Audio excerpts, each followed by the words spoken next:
जब बांसुरी की बात आती है तो स्वाभाविक ही मन में जो छवि उजागर होती है वो है भगवान कृष्ण की, जिनकी मोहिनी बांसुरी वादन की कई गाथाएं हम अपने बचपन से सुनते आ रहे हैं। और आज के समय में जब हम बांसुरी की बात करते हैं तो जहन में एक नाम आता है पद्म विभूषण पंडित हरिप्रसाद चौरसिया जी का। राकेश जी मंच पर मौजूद हैं, लेकिन उनके विषय में कुछ कहने से पूर्व उनके गुरु और उनके चाचा हरि जी के विषय में कुछ कहना चाहूँगा। पंडित जी का बांसुरी वादन शुरू करने से पूर्व बांसुरी गायकी अंदाज में बजाई जाती थी।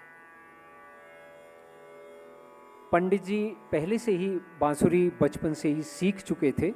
हालांकि उनके पिताजी उन्हें पहलवान बनाना चाहते थे और उन्होंने ये कहा भी है कि वो अपने पिताजी के साथ अखाड़े में जाते थे, लेकिन उनका मन संगीत में लगता था। उन्होंने बांसुरी सीखी, लेकिन बांसुरी वो ऑल इंडिया रेडियो में भी बजाते थे, कुछ फिल्मों में भी उन्होंने शुरू में बजाई। और एक बार जब उन्होंने अन्नपूर्णा देवी जी का एक कार्यक्रम देखा, अन्नपूर्णा देवी पंडित रविशंकर जी की पत्नी हैं, और उनका सितार वादन जब उन्होंने सुना तो वो मंत्रमुग्ध रह गए और उन्हें लगा कि मैं जो बांसुरी बजाता हूँ वो नहीं, मुझे ये सीखना है जो अन्नपूर्णा देवी जी ने प्रस्तुति की है। उन्होंने ठान लिया कि वे अन्नपूर्णा देवी जी से शिक्षा लेंगे। और यकीन मानिए कि जो प्रयास पंडित जी ने उस शिक्षा को प्रयास लेने के लिए किए वो अपने आप में एक मिसाल है, एक कहानी है। अन्नपूर्णा देवी जी बड़ी मुश्किल से पंडित जी को शिक्षा देने के लिए राजी हुई, लेकिन उन्होंने एक शर्त रखी कि हरि, तुम्हें जो भी आता है उसे भूलना होगा। ये बहुत बड़ी चुनौती है। भूलना हम मैनेजमेंट पे कहते हैं अनलर्निंग एंड रीलर्निंग। तो ये बहुत बड़ी चुनौती थी, लेकिन उन्हें पंडित जी के ने उनसे शिक्षा ग्रहण करनी थी, तो उन्होंने ठान लिया। और तब पंडित हरिप्रसाद चौरसिया जो दाएं हाथ से बांसुरी वादन करते थे, उन्हें अन्नपूर्णा देवी जी ने कहा कि इसे त्याग दीजिए और अब आप बाईं तरफ से बांसुरी वादन करिए। अब पंडित जी जब उंगलियां हिलाएं तो फूंक नहीं पाएं बांसुरी में, और जब फूंकें तो उंगलियां न चल पाएं।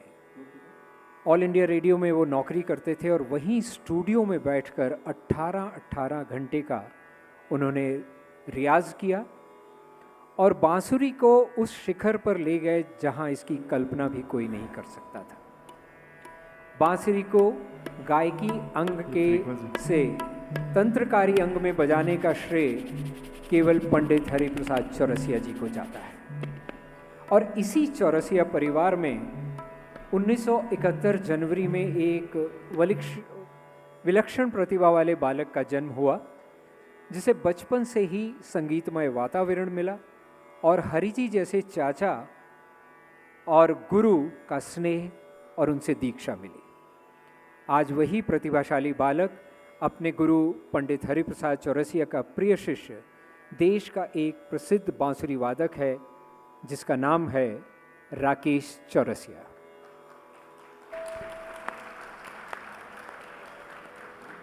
राकेश चौरसिया जी ने भारतीय शास्त्रीय संगीत में व्यापक प्रशिक्षण प्राप्त किया और हमारे समय के सबसे कुशल बांसुरी वादकों में से एक बनने के लिए अपने कौशल को विकसित किया।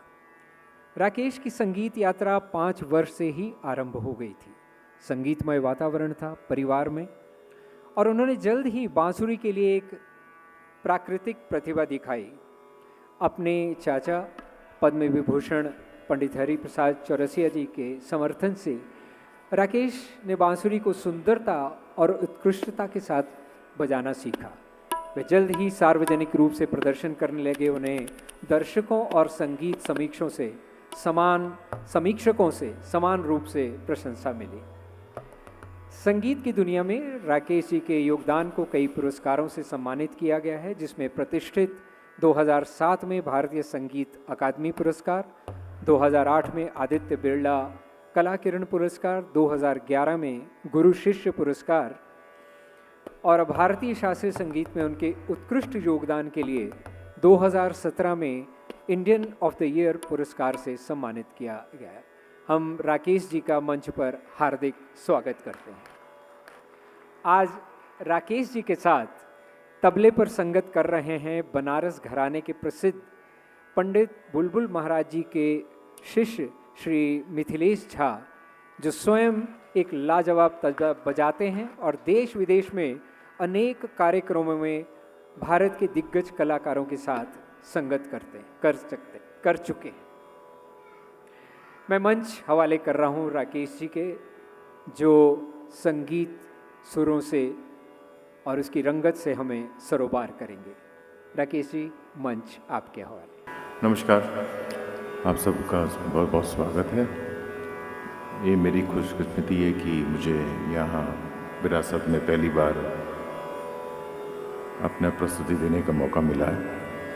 Would like to thank ONGC for having us this evening.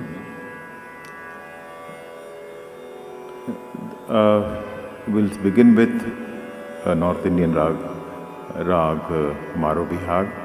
I'll play short alap, jod and a composition set to Rupak Tal, rhythmic cycle of 7 beats, rag Maro Bihag.